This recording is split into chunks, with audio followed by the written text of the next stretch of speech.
స్తోత్రమే.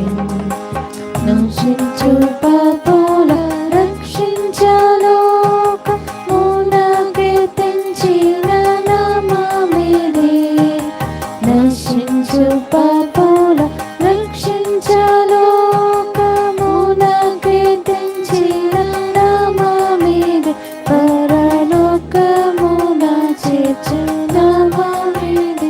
పరలోకమున చేర్చు నామమిదే. యేసు పరిశుద్ధ నామం.